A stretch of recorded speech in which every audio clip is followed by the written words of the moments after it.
"Marry my father," the boy whispered, his small hand gripping mine with surprising strength. "Please, you must marry him." I pressed deeper into the shadows behind the flour barrels, my heart hammering against my ribs. The pack enforcers were somewhere above me in the castle corridors, their heavy boots echoing like thunder, hunting me like prey they were determined to drag back in chains. 3 territories I had fled. 3 territories, and still they found me. Then this child appeared, golden-haired and violet-eyed, smelling of alpha royalty despite the sickly pallor clinging to his skin. He stared at me with eyes far too ancient for such a small face. I smiled despite my terror, brushing dust from his fine tunic. "If I marry your father, young lord, will he make the hunters stop chasing me?" His face lit with desperate hope. "Yes. My father is the Alpha King. No one can hurt you if you belong to us." I laughed, trembling, and agreed to what I thought was a frightened child's fantasy. I did not know that ancient magic was listening, that my Omega bloodline carried power lost for centuries, that this single careless promise would bind me to the realm's most dangerous alpha and rewrite the fate of kingdoms. I expected the pack enforcers to find me within hours. I waited in that kitchen corner, muscles coiled tight, ready to bolt the moment their voices grew closer. But the voices faded. The heavy boots retreated. And Charles, the golden-haired boy who had proposed on his father's behalf, refused to leave my side. "Come," he said, tugging my hand with surprising insistence. "You cannot stay here. The kitchen stones are cold and you smell frightened. My father's castle has warm rooms, proper rooms for proper brides." I tried to protest, tried to explain it was pretend, a game born of fear and a child's wild imagination. But Charles simply smiled, ancient and knowing in a way that sent chills down my spine, and led me through corridors that twisted like a labyrinth. Servants appeared at every turn. They bowed to Charles with obvious affection, their gazes sliding to me with expressions I could not read. Curiosity, calculation, something that looked almost like relief. The boy announced to anyone who would listen that I was his new mother, his father's intended bride, and must be given chambers befitting my station. I waited for someone to laugh, to correct him, to drag me back to the kitchens where I belonged. Instead, they obeyed. A slender woman with silver threading her dark hair led me to a modest chamber in the eastern wing. It was not grand by castle standards, I supposed, but to me it was a palace. A real bed with quilts that smelled of lavender. A window overlooking gardens touched by moonlight. A basin with clean water and soap that did not reek of lye. "The prince insists you stay close to his quarters," the woman said softly. "He has not been this animated in months. Whatever you are, girl, do not break his heart. It is fragile enough already." Then she left me alone with my racing thoughts and the terrible certainty that I had stumbled into something far beyond my understanding. I did not sleep. Could not sleep. I sat on the edge of that impossibly soft bed, still wearing my tattered traveling cloak, and waited for the illusion to shatter. It shattered when he arrived. The door opened without warning. No knock, no announcement. One moment I was alone, the next the room was filled with a presence so overwhelming I forgot how to breathe. Arthur. I knew it was him before he spoke, before I even saw his face fully in the lamplight. The power radiating from him was suffocating, ancient, absolute. This was an alpha who had bent kingdoms to his will, who had crushed rebellions and forged empires, and he was standing in my borrowed chamber looking at me like I was a puzzle he intended to solve. He was massive, taller than any man I had ever seen, shoulders broad enough to block the doorway, arms corded with muscle that spoke of a warrior's life. His hair was dark, nearly black, bound back with leather cord that could not quite contain its wild nature. But it was his eyes that pinned me in place, storm gray, sharp as winter steel, eyes that catalogued every trembling breath, every instinct screaming at me to lower my gaze and bare my throat in submission. His scent hit me like a physical blow. Pine and steel and something wild, something that sang to the Omega nature I had spent years trying to suppress. My body responded before my mind could catch up, a deep recognition that terrified me more than the enforcers ever had. He studied me in silence that stretched like pulled wire. Then he spoke, and his voice was granite and smoke. My son has not smiled in months. He has not laughed. He has barely eaten. The curse eats him from the inside, and every healer in 5 kingdoms has failed to slow its progression. He took 1 step closer. I pressed back against the wall. You arrive. And within hours, his fever breaks. He laughs. He eats 3 bowls of stew and demands stories before bed. He smells different, lighter, like something rotting inside him has stopped spreading. Another step. I could not move, could not run. What did you do to bind yourself to my child? What magic do you carry? I found my voice somehow, though it came out smaller than I intended. Nothing. I swear it. I am no one. A seamstress. A runaway. I have no magic, no power, no value beyond the needle I carry. His eyes narrowed. You lie. I do not. I met his gaze because those eyes would see through anything less than truth. I am running from a pack that claims ownership of my bloodline, from a mating contract I never agreed to, from enforcers who would drag me back in chains. Your son found me hiding and he asked me to marry you. And I agreed because he was frightened and I was frightened and it seemed harmless. Harmless. He repeated the word like it tasted bitter. There is nothing harmless about what I sent between you and my heir. Magic has marked you both. An old magic. One I thought extinct. He crossed the remaining distance in one fluid movement, towering over me, and I felt my Omega instincts war between submission and something far more dangerous. Recognition, want. I will offer you a bargain, Margaret. He knew my name. I had not told Charles my name. Stay. Keep my son alive through whatever power you unknowingly wield. Remain at his side. Let him smile. In exchange, I will shield you from every threat. The pack that hunts you will never touch you again. The enforcers will disappear. You will have safety, shelter, food, protection. And when Charles no longer needs me? The question escaped before I could stop it. His smile was sharp as a blade, dangerous as a wolf's teeth in moonlight. Then we will see if you run again, little Omega, or if you finally stop hiding from what you are. He left without waiting for my answer, as if he knew I had no choice at all. My days fell into a rhythm I had never imagined possible. Mornings belonged to Charles. He would appear at my chamber door as soon as dawn light touched the eastern windows, already dressed and vibrating with energy that seemed impossible for a dying child. Come, Margaret. Come read to me. Come teach me the stitches. Come walk in the gardens before the sun grows too hot. I followed because refusing him felt like cruelty, and because something in my chest pulled tight whenever he smiled at me with those ancient violet eyes. The castle library became our sanctuary. Shelves climbed toward vaulted ceilings, filled with volumes bound in leather and gilt, stories from kingdoms I had never heard of and heroes whose names tasted like legends. Charles would curl against my side while I read aloud, his small body radiating heat that spoke of the fever constantly burning through him. He told me about the curse during our 3rd morning together. My mother betrayed my father, he said simply, tracing the embroidery pattern I was teaching him with careful fingers. She took an enemy Alpha as her lover, plotted to overthrow the kingdom. When father discovered her treachery, he executed her for treason.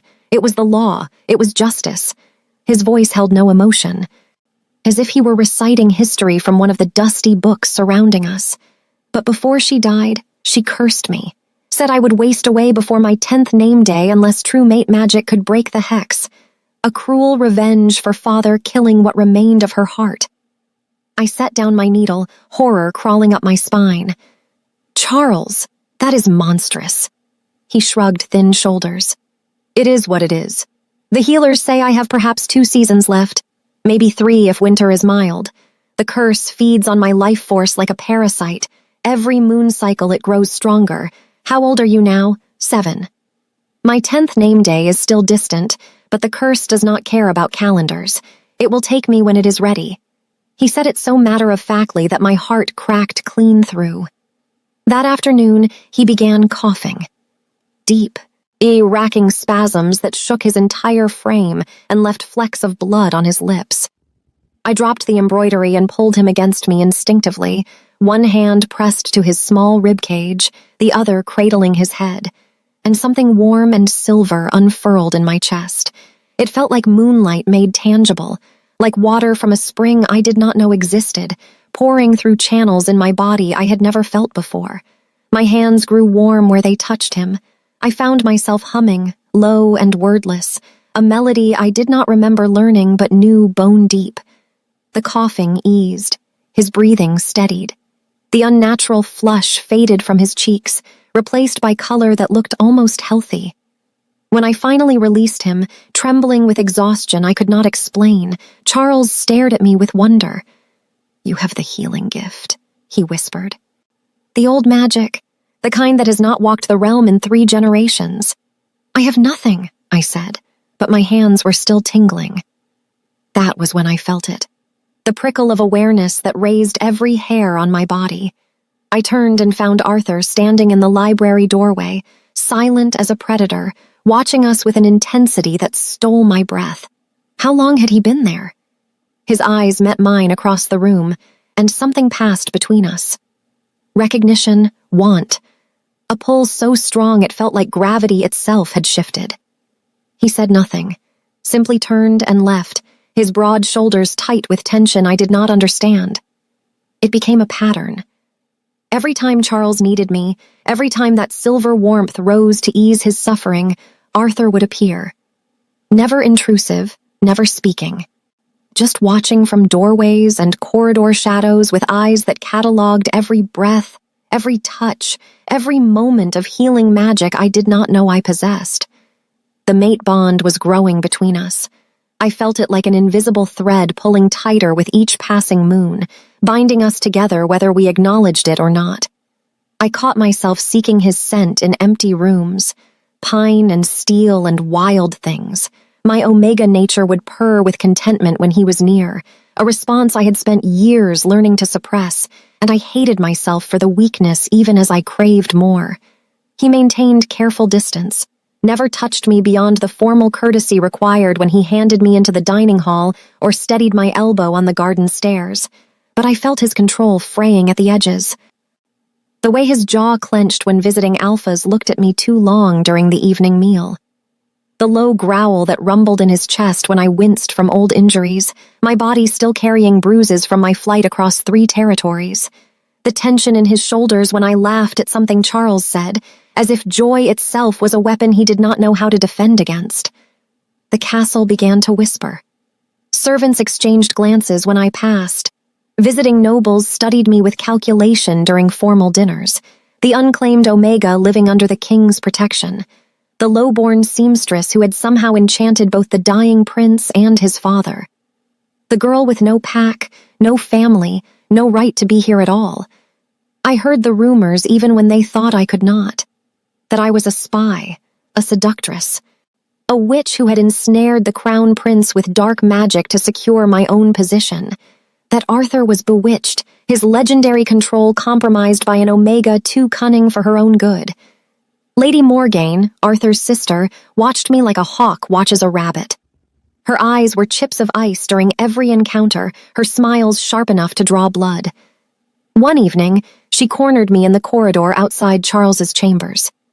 "You do not belong here," she said softly, her alpha presence pressing against me like a physical weight. "You are a distraction, a liability. My brother has responsibilities that extend far beyond the whims of a dying child and the Omega he has taken pity on." I lifted my chin, refusing to lower my gaze even as my Omega instincts screamed submission. "Charles needs me." Her smile was cruel. "Charles is cursed. He will die regardless of what temporary comfort you provide. Better he learn that truth now than cling to false hope. And better you learn your place before you destroy what remains of this family's reputation." She swept past me, leaving the scent of winter roses and threat in her wake. That night, I lay awake in my borrowed chamber, listening to the castle settle around me, and knew with terrible certainty that the precarious peace could not last. The bond between Arthur and me was pulling tighter. Charles was growing stronger under my care.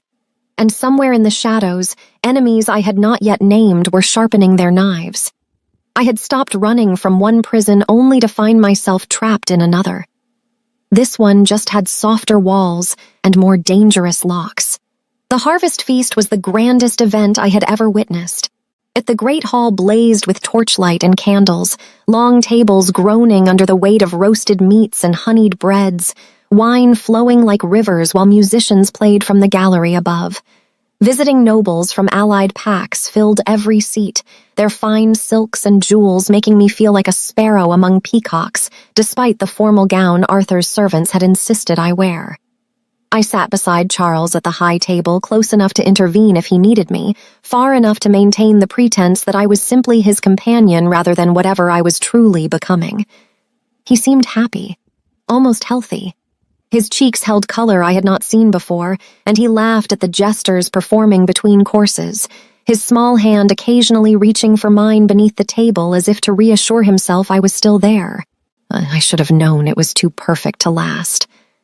Charles lifted his goblet, the one filled with watered wine the servants had prepared specially for him. He drank deeply, still laughing at something a visiting lord had said. Then his eyes went wide. The goblet fell from his fingers, shattering against the stone floor, and he collapsed. The hall erupted into chaos. Nobles surged to their feet. Guards rushed forward. But I was already moving, my body reacting before my mind could catch up, dropping to my knees beside Charles as his small body convulsed violently. Black veins spread across his skin like spilled ink, crawling up his neck and across his face in patterns that looked wrong, unnatural, evil. "Poison!" someone hissed behind me. "The prince has been poisoned." My Omega healing instinct roared to life with a force that stole my breath. I pressed my hands to his chest, felt the silver warmth surge through me. But this was different, darker. The poison fought back, resisting my magic with a malevolence that felt alive. Charles's back arched. Blood trickled from his nose. His lips turned blue. "No." The word tore from my throat. "No, you do not get to take him." The silver power exploded through me stronger than ever before, a desperate flood of magic that poured from my hands in visible light. The entire hall lit up like someone had captured moonlight itself and set it loose. I heard gasps, heard someone scream. But I could not stop, could not pull back, could only channel everything I had into fighting the poison devouring Charles from the inside. The black veins receded inch by agonizing inch. Retreated from his face, his neck, his chest. Charles gasped air back into his lungs, a wet, rattling sound that was the most beautiful thing I had ever heard. Then the world tilted sideways. I collapsed, drained to trembling exhaustion, barely aware of strong arms catching me before I hit the stone floor. Pine and steel and wild things surrounded me. "Arthur!" His voice thundered above me, raw with fury and command. "Find the traitor responsible. Search every corner. Question every servant. I want answers before dawn or heads will roll." Then gentler, meant only for me. "I have you, Omega. You are safe. You saved him." Darkness swallowed me whole. I woke in a bed that smelled like Arthur. Not my modest chamber in the eastern wing, his private rooms. I knew it from the scent saturating every fiber of the quilts wrapped around me. From the sword mounted above the fireplace, from the maps and correspondence scattered across the desk in the corner. My body felt hollowed out, like I had poured too much of myself into Charles and had nothing left. The door opened. Arthur entered, still wearing his formal feast attire, though it was rumpled now, stained with wine and what might have been blood. His eyes found mine immediately, and something in his expression made my breath catch. He crossed to the bed in 3 strides and sat on the edge, close enough to touch but not touching. "Not yet." "You saved him," he said quietly. "Charles is alive because of you, because of Omega healing magic that has not been seen in 3 generations. Every healer and scholar in the hall witnessed it. There is no denying what you are now." "What am I?" My voice came out hoarse. "Powerful. Is ancient. far more than the low-born seamstress you claimed to be. He reached out slowly, giving me time to pull away, and cradled my face in one large hand. The touch was gentle, reverent, and it broke something in my chest. Lady Morgaine was found with nightshade residue on her hands. She sits in the dungeons now, awaiting judgment. My own sister tried to murder my son to force me into a political marriage that would strengthen her allies. Horror crawled through me. Why? Because she sees you as a threat. Because the High Council already demands explanations for why an unclaimed low-born Omega possesses such power and lives unchained in the king's household. Because the mate bond between us grows stronger with each passing moon, and everyone can scent it whether we acknowledge it or not. His thumb traced my cheekbone with a tenderness that made my Omega nature sing. I had your bloodline investigated. You are not low-born, Margaret. Your line is ancient, possibly older than my own. Someone hid you, suppressed your nature, erased you from the records, and buried you in obscurity. I do not yet know why, but I will burn the realm to ash to discover the truth. Arthur. His name escaped like a prayer. His control shattered completely. The careful distance he had maintained for weeks crumbled, and I saw raw hunger in his eyes, desperate want barely leashed. Will you accept my claim, Margaret? Will you be my mate, my queen, and help me save my son? The question hung between us, heavy with implications I barely understood. If I said yes, I would be bound to him forever. If I said no, Ada Charles would lose the one person who could fight the curse, and I would lose the first place I had ever felt like I belonged. The High Council will never allow it, I whispered. You heard them. They forbid kings from claiming beneath their station. Then I will defy them. His voice was granite and smoke and absolute certainty. I will tear down every law that stands between us. I will wage war on the council itself if necessary. But I will not lose you. Either of you. He leaned closer, his forehead nearly touching mine. You are not a choice I am making, Omega. You are the beat of my own heart walking outside my body. Say yes. Say you will stop running. Say you will stay and fight with me. I should have been terrified. Should have remembered every lesson about knowing my place, about Omegas who reach too high and fall too far. But all I felt was the rightness of his hand on my face and the certainty that I had been running toward this moment my entire life. Yes, I breathed. I will stay. I will fight. I accept your claim. The mate bond flared golden between us, not yet complete but blazing with promise.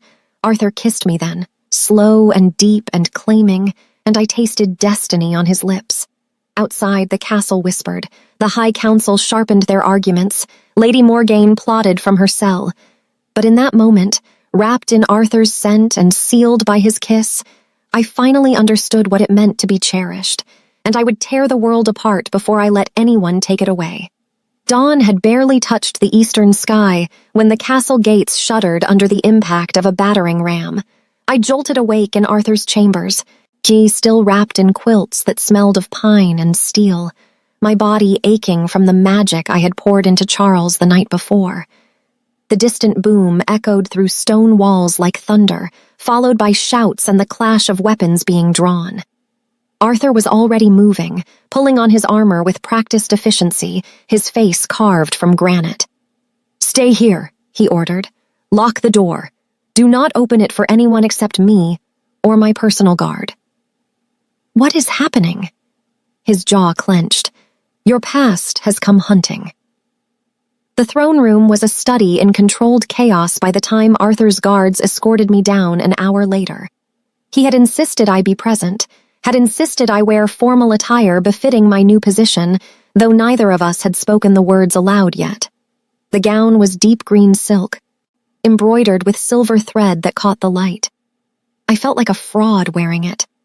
Until I saw Roderick standing before the throne, and every instinct in my body screamed danger. He looked exactly as I remembered, tall for an alpha, though not as massive as Arthur, graying hair, cold eyes that had always looked at me like property to be inventoried and stored. 3 other pack alphas flanked him, their combined scent heavy with aggression and entitlement. Roderick held scrolls in one hand, parchment yellowed with age, seals dangling from ribbons. "Your Majesty," he said, voice dripping false courtesy, "I come seeking the return of stolen property, an Omega belonging to my pack, removed without permission, sheltered here in violation of ancient pack law." Arthur sat on his throne like a king carved from stone, utterly still, utterly deadly. His eyes found mine across the hall, and I felt the mate bond pulse between us, not yet complete but already strong enough to taste. "Come here, Margaret." It was not a request. I walked forward on trembling legs, feeling every eye in the hall track my movement. When I reached the dais, Arthur extended his hand. I took it, and he pulled me to stand beside the throne, his grip warm and anchoring. "Speak your claim," he said to Roderick. The older Alpha's eyes narrowed at the familiarity, at Arthur using my given name, at the way I stood beside him rather than kneeling below. But he pressed forward, holding up the scrolls like weapons. "Margaret is bonded property of my pack through her father's debt contracts. She was promised to my son in a mating arrangement sealed before she was born. Legal, binding. Witnessed by 3 pack elders whose signatures are here on these documents." He thrust the scrolls toward Arthur's steward, who took them with obvious distaste. "She fled her obligations and her pack. She is a thief of her own bloodline, and you, your majesty, are harboring stolen goods in violation of ancient pack law that even kings must honor." My Omega instincts screamed at me to lower my eyes, to submit, to accept the chains Roderick described as if they were natural law. Years of conditioning tried to drag me down, to make me small, to force my head to bow. Then Charles appeared at my other side, slipping through the crowd unnoticed until his small hand gripped mine. His violet eyes blazed with an authority that seemed impossible for a 7-year-old child. "She is mine," he said clearly. "My father's mate. My mother." "You cannot have her!" The throne room erupted in whispers. Arthur's voice cut through the noise like a blade through silk. "I recognize no claim save those validated by mate bond magic." Each word carried alpha command so powerful that lesser wolves throughout the hall bared their throats instinctively. "This Omega bears my scent. She heals my son with power your entire pack combined could never manifest. She saved his life last night with magic not seen in 3 generations, witnessed by every noble in this hall. Your scrolls are worthless paper compared to what she is." Roderick's face flushed red with rage. "You violate pack law. You steal what is rightfully ours. The High Council will hear of this. Political alliances will crumble, and the Council's own laws forbid kings from claiming beneath their station. She is lowborn, worthless, Sethag property."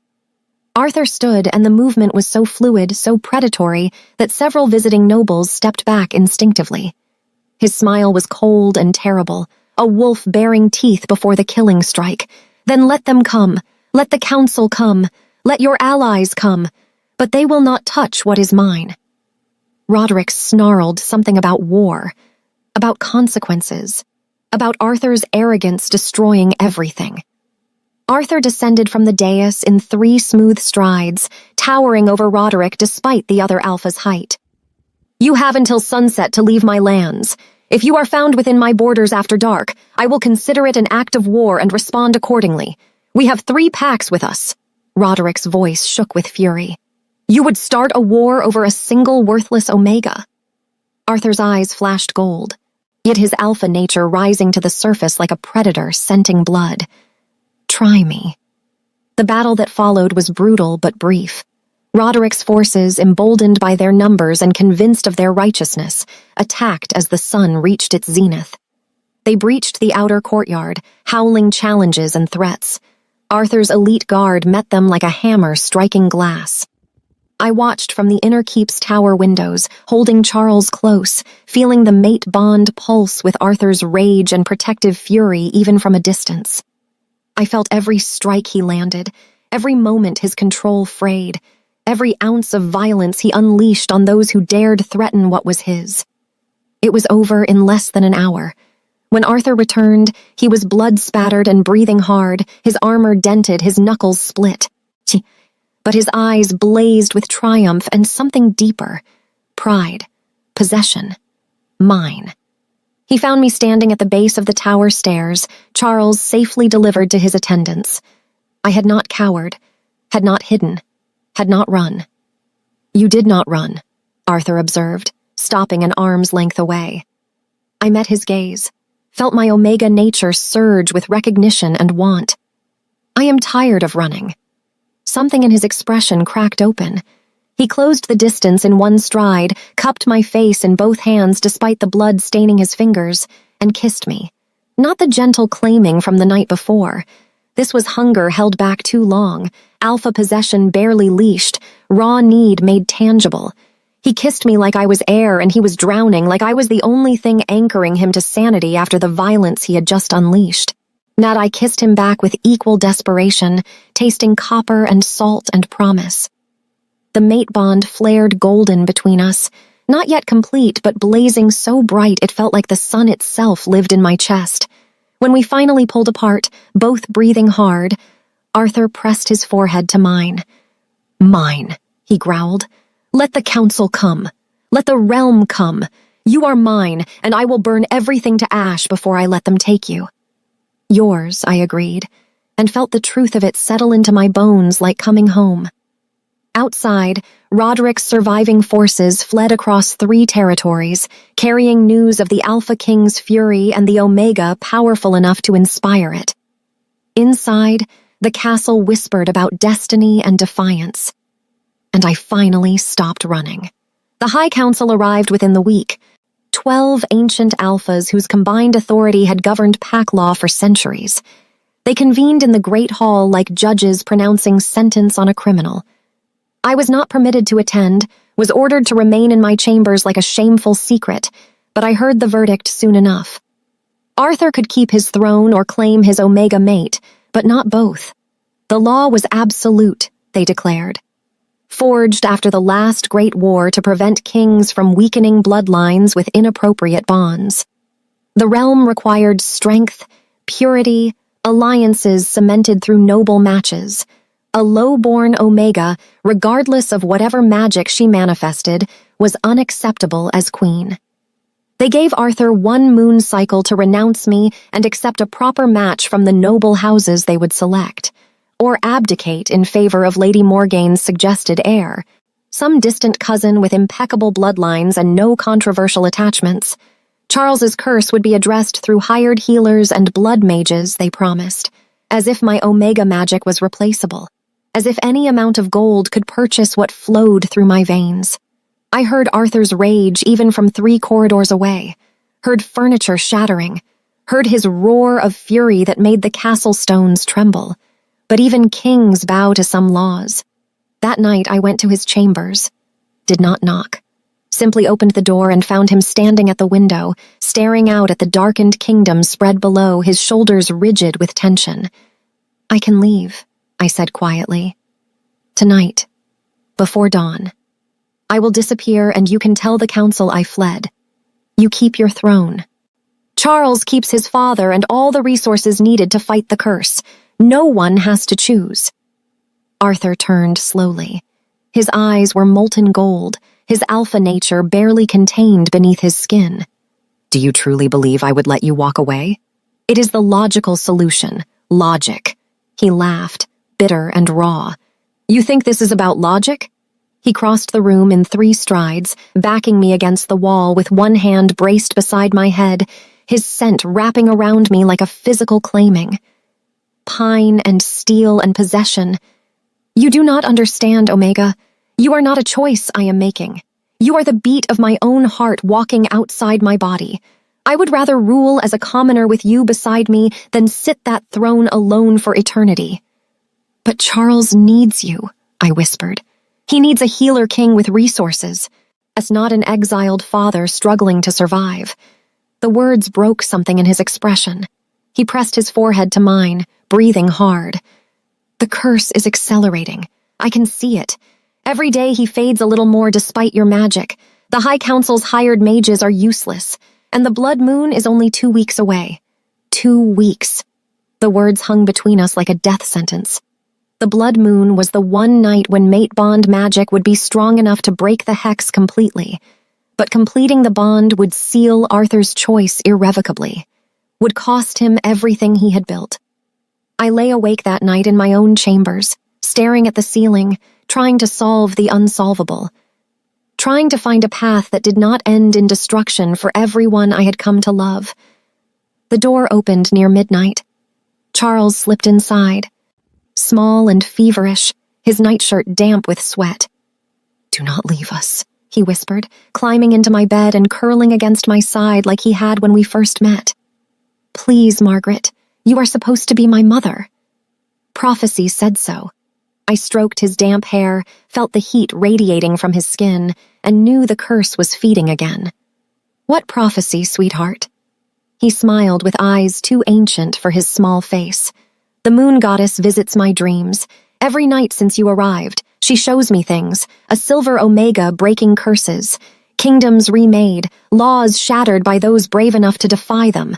Charles, that is fever talking. Number." His certainty was unshakable. "She promised you would come. She said the old laws are wrong, that they were made by fearful men who did not understand that true power comes from bonds forged in love, not contracts sealed in politics." He pressed his small hand over my heart. "You and Father are meant to be.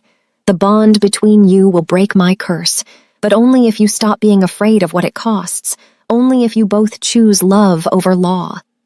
I held him while he drifted into fevered sleep, his words echoing in my mind like prophecy and madness tangled together. Outside, the moon waxed toward fullness. 14 days until the blood moon. 14 days to decide whether love was worth the cost of kingdoms.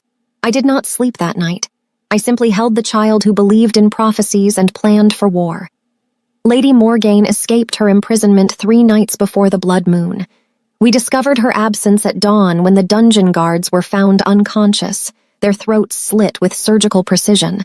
The cell door hung open like a mocking invitation, and the scent of dark magic lingered in the air like rotting flowers. Arthur locked down the castle immediately, doubled the guards, placed his most trusted warriors outside Charles's chambers and mine. But we both knew it was too late. Morgaine was not working alone, and whatever she had planned was already in motion. The attack came at midnight. I woke to Charles's screams, a sound so raw and terrified it tore through my chest like a blade. I ran barefoot down the corridor, nightgown tangling around my legs, burst through his chamber doors to find him convulsing in his bed. Black veins consumed him completely, not spreading slowly like before, but erupting across his skin in a pattern that looked like roots strangling him from the inside. His back arched impossibly. Blood poured from his nose and ears. His eyes rolled back until only whites showed. The curse.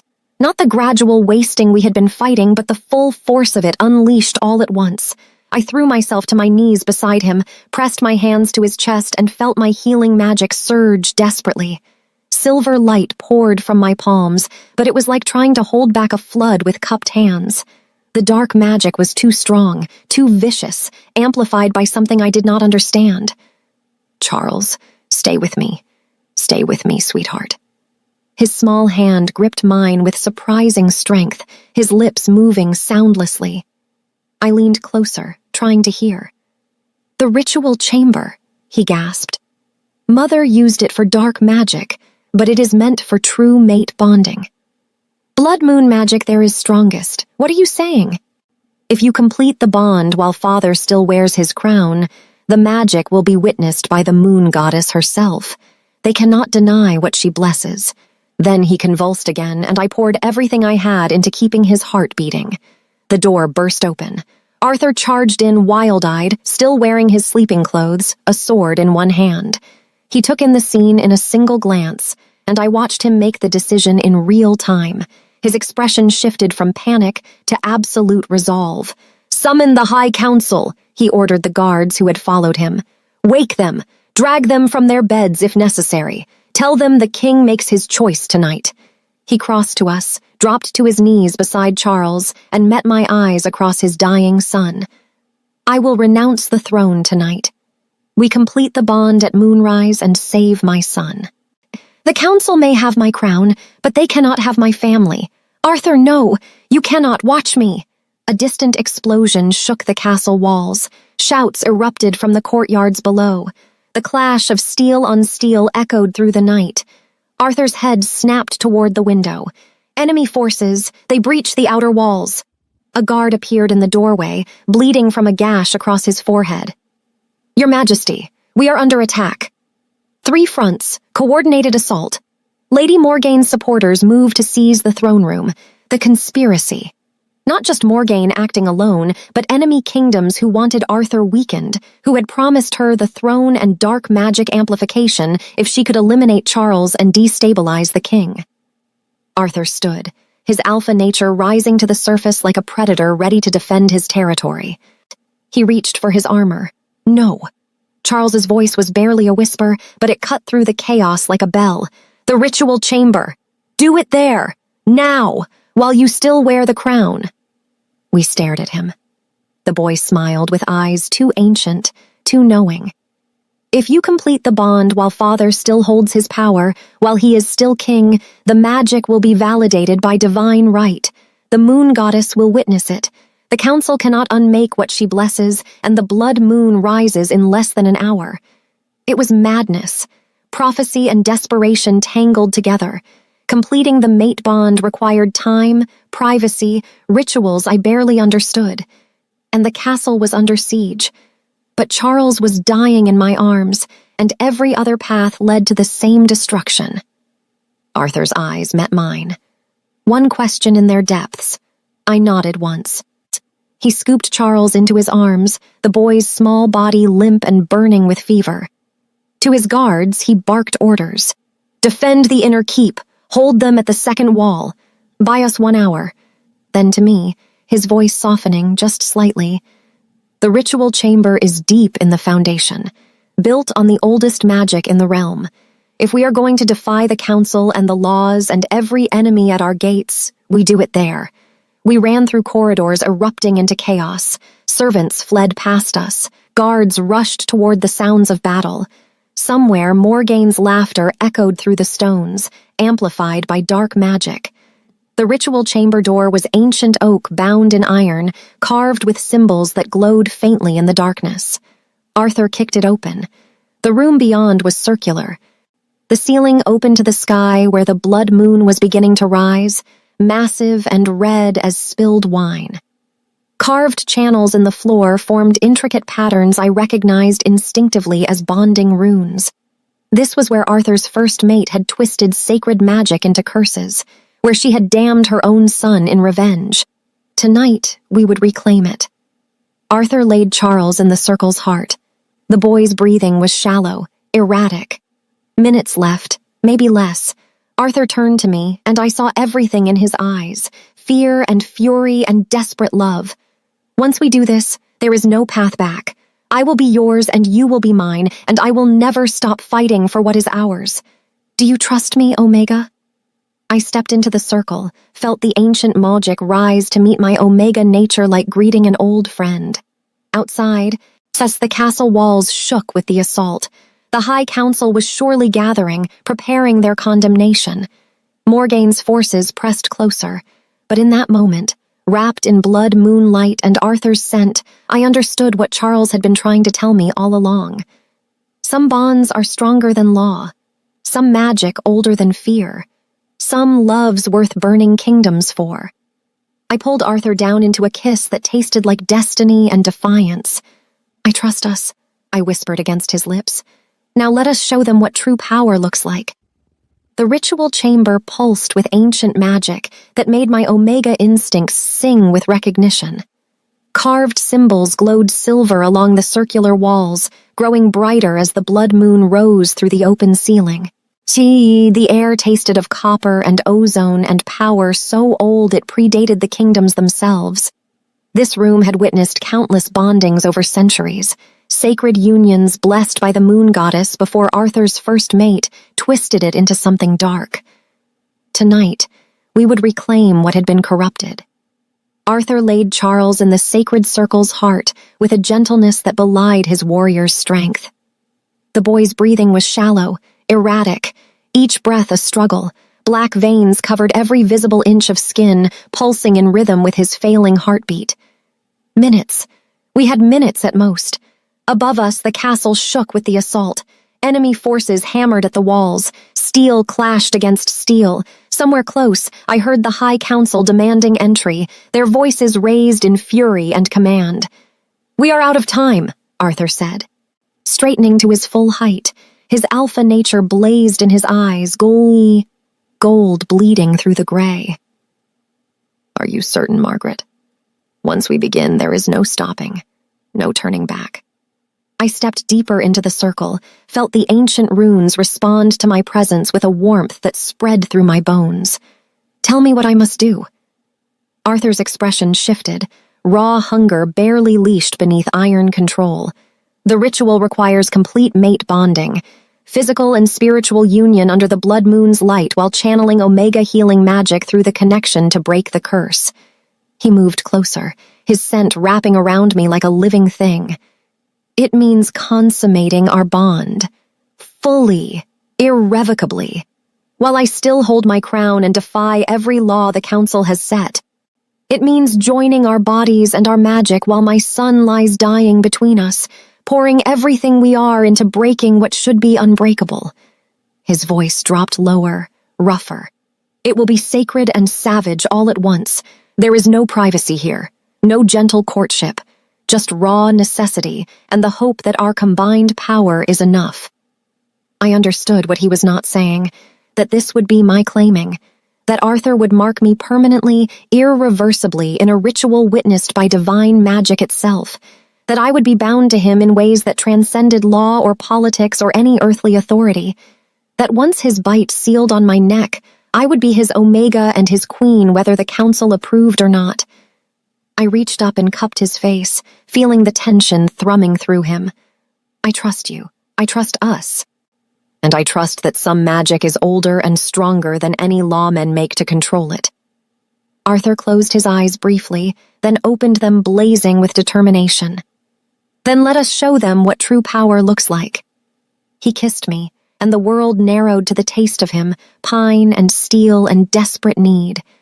His hands were everywhere at once, removing the simple nightgown I wore with careful urgency, laying me bare in the center of the ancient circle. The stone beneath me should have been cold, but it pulsed with warmth, responding to the Omega magic rising in my blood.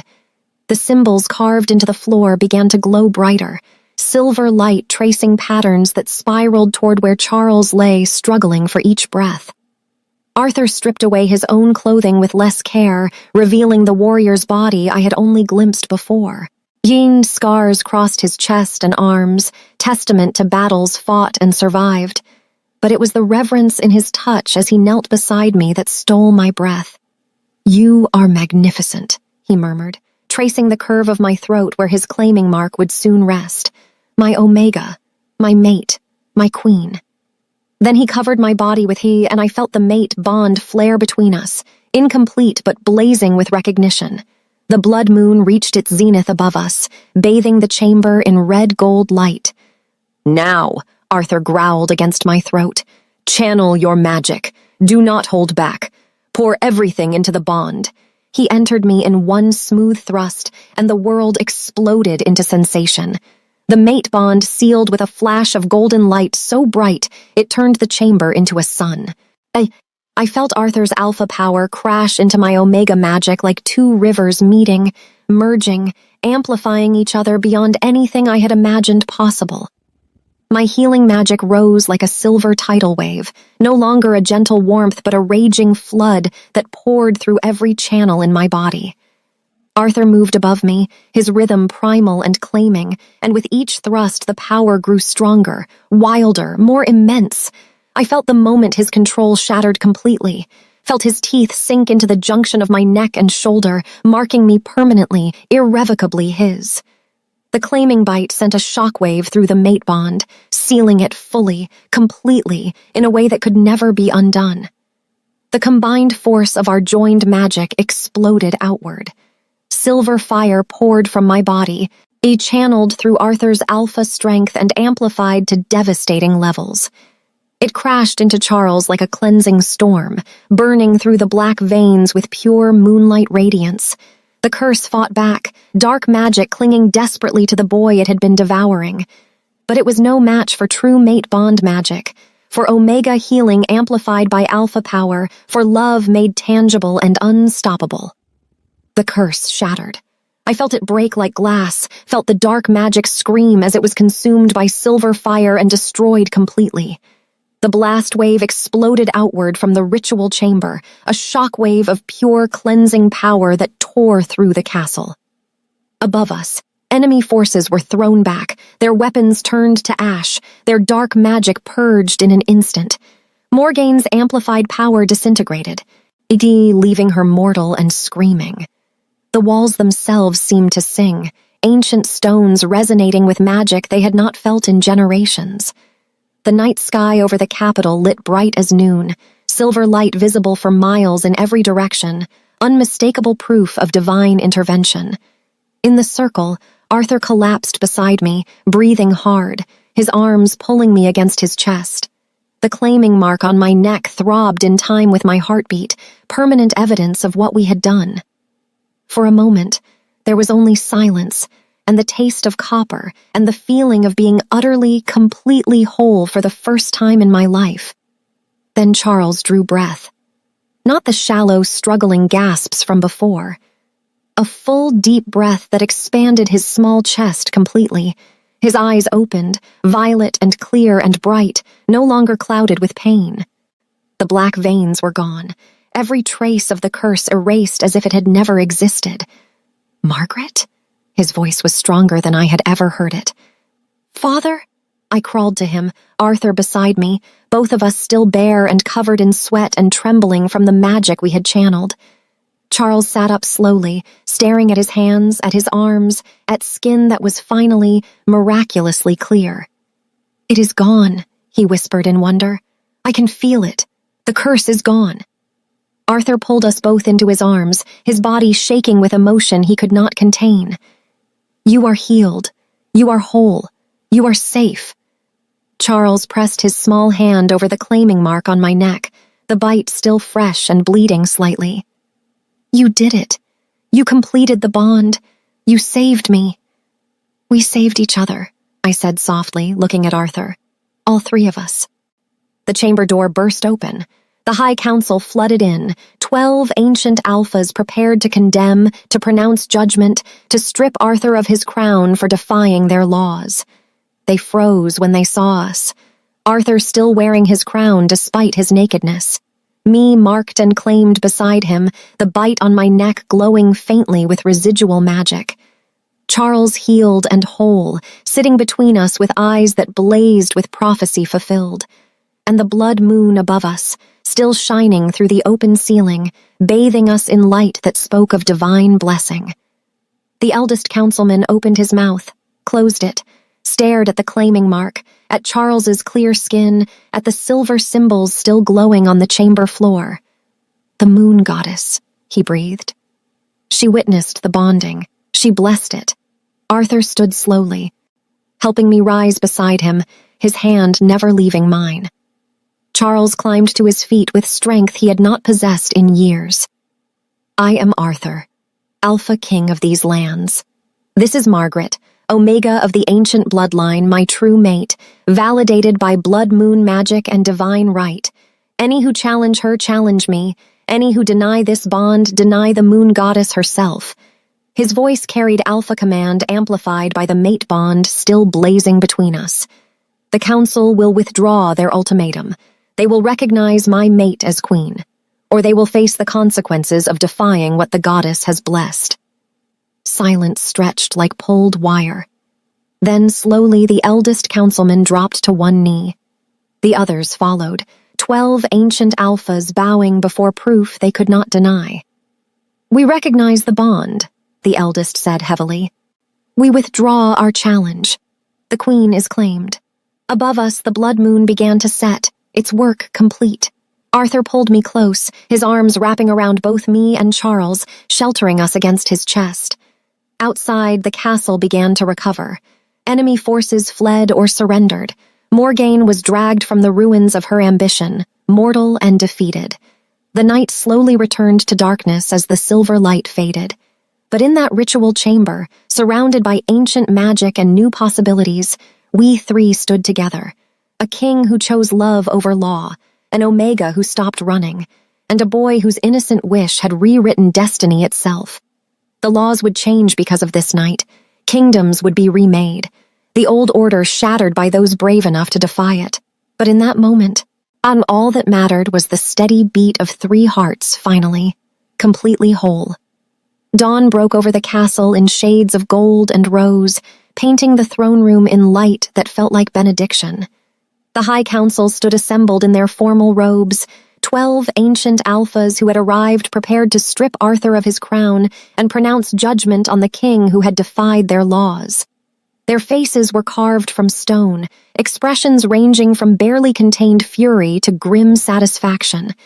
They expected a broken king, a man forced to choose between power and love, humiliated by his own weakness. They did not expect us.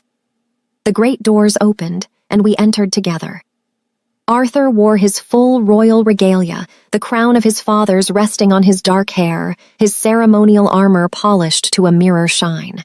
Yet he moved like the warrior king he was, every inch of him radiating the alpha power that had conquered kingdoms and bent nations to his will. But it was what walked beside him that made the council freeze. I wore the ancient queen's circlet, a delicate thing of silver and moonstones that had not been touched in decades, not since Arthur's grandmother wore it to her own coronation. It sat on my unbound hair like it had been forged specifically for me, catching the dawn light and throwing it back in prismatic colors. The formal gown was deep midnight blue, embroidered with silver thread in patterns that matched the symbols from the ritual chamber. My neck bore Arthur's claiming mark, still fresh enough to be visible, permanent proof of the mate bond sealed under the blood moon. And between us walked Charles, healed, whole, moving with strength and grace impossible just hours before. His violet eyes blazed with intelligence and something deeper, something ancient that made even the eldest councilman shift uncomfortably. The blood moon magic still shimmered in the air around us, a visible aura that spoke of divine intervention. Anyone with the slightest magical sensitivity could feel it, could taste the moon goddess's blessing like honey on the tongue. We crossed the throne room in silence, our footsteps echoing off ancient stones.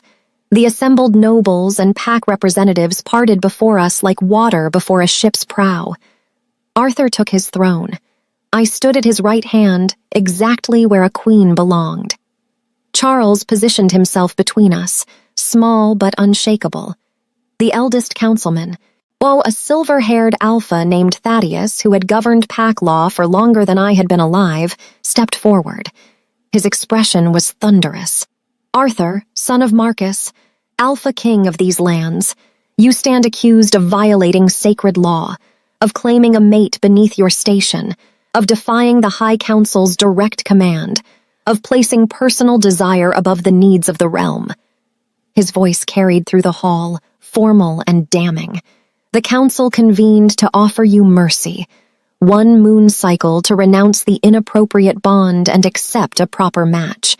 Instead, you completed the mating under the blood moon, binding yourself irrevocably to a low-born Omega with no lineage, no alliances, no value to the crown.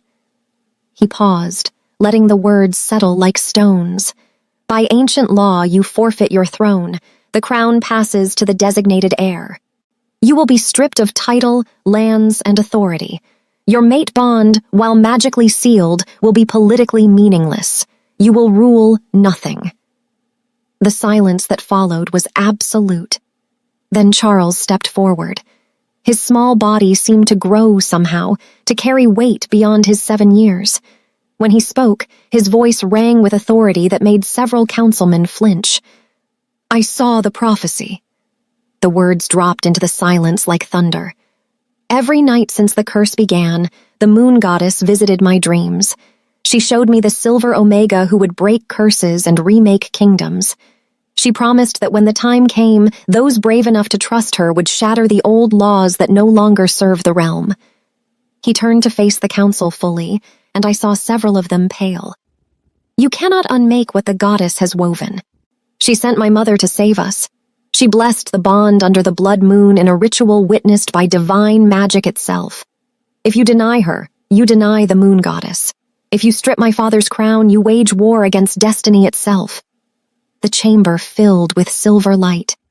It poured from nowhere and everywhere at once, the same moonlight radiance that had exploded from the ritual chamber. It swirled around the three of us like living thing, warm and undeniable, carrying the scent of night-blooming flowers and ancient power.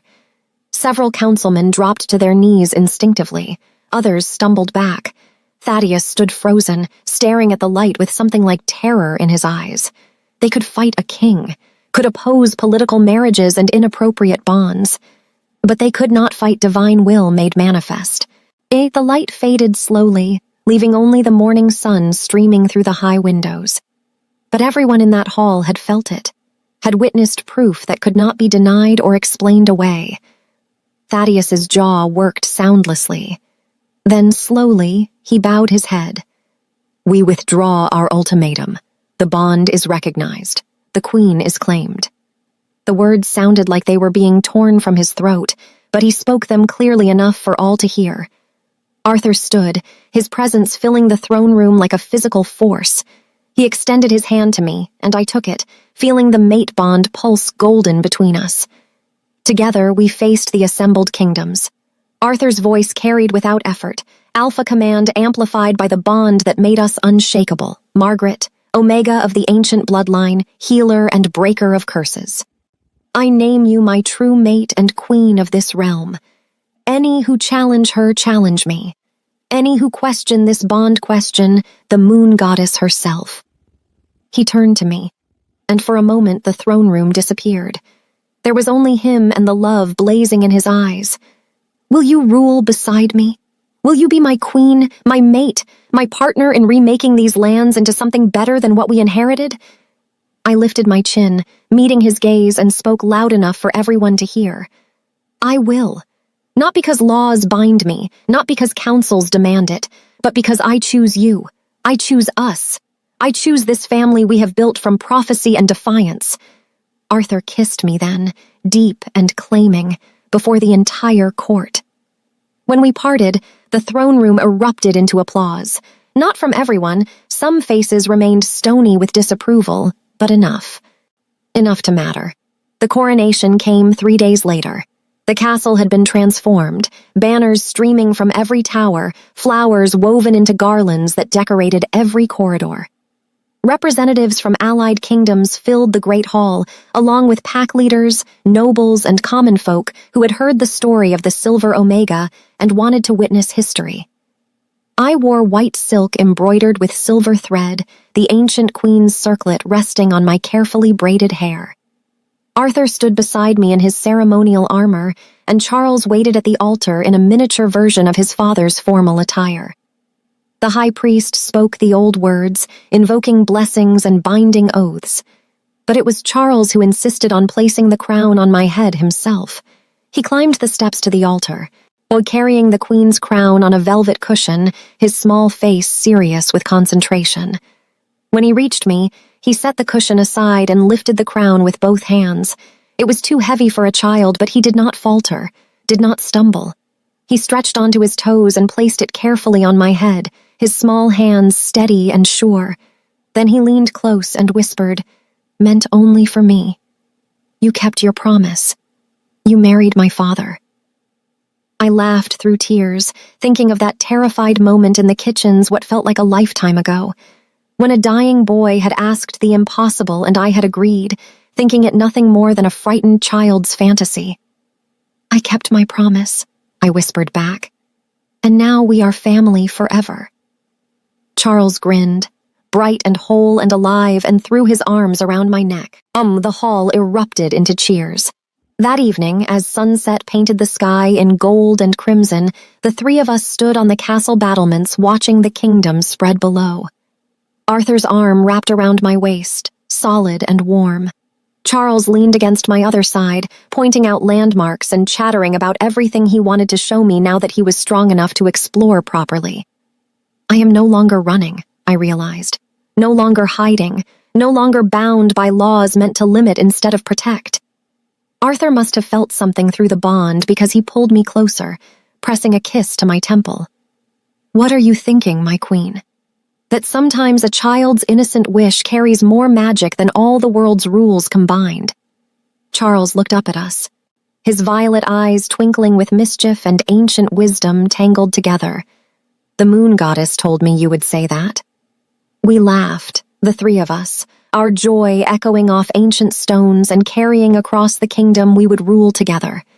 Not because laws demanded it, not because councils permitted it, but because we had chosen each other, had fought for each other, had believed in magic older and stronger than any force trying to tear us apart.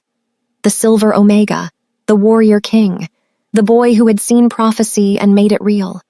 A family forged in defiance and sealed in love. And as the first stars appeared in the darkening sky, I knew with absolute certainty that this was only the beginning of the story we would write together. So where are you watching from? And what was your favorite moment in this story? Was it the blood moon ritual, Charles's brave prophecy, or perhaps that first terrified meeting in the castle kitchens? I would love to hear what touched your heart most.